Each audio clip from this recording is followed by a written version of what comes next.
Planowy przyjazd o godzinie 16:25 przyjedzie z opóźnieniem około 15 minut. Opuszczenie pociągu może ulec zmianie. Prosimy o zgadzanie na komunikaty. Za opuszczenie pociągu przepraszamy.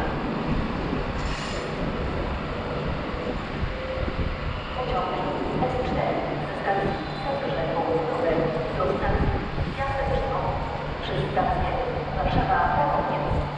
Pociąg jest objęty obowiązkową rezerwacją miejsc. Wagony 1, 2 znajdują się na początku składu pociągu. Wagony 3, 4, 5, 6 znajdują się w środku składu pociągu. Wagony 7, 8 znajdują się na końcu składu pociągu. Prosimy zachować ostrożność, by zbliżać się do krawędzi peronów. Pociąg N2 ze stacji Mińsk-Maczowiecki wjedzie na tor 21 przy peronie 3. Pociąg kończy bieg. Prosimy zachować ostrożność.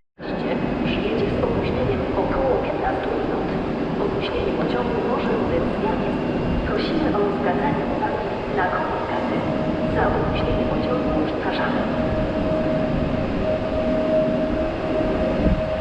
Pociąg S3 ze stacji Warszawa połączony na do stacji Legionowej przez stację Warszawa Centralna, Warszawa Południowa, Warszawa Rana, Warszawa Żyrek wjedzie na tor przy peronie 6. Prosimy zachować ostrożność.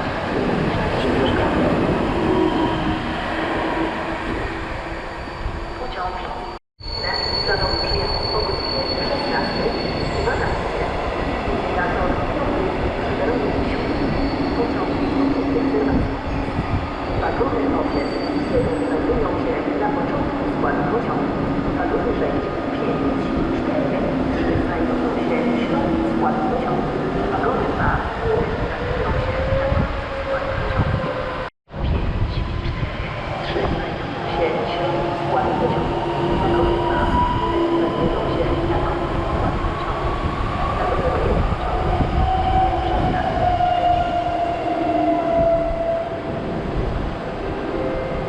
Pociąg E1 ze stacji Warszawa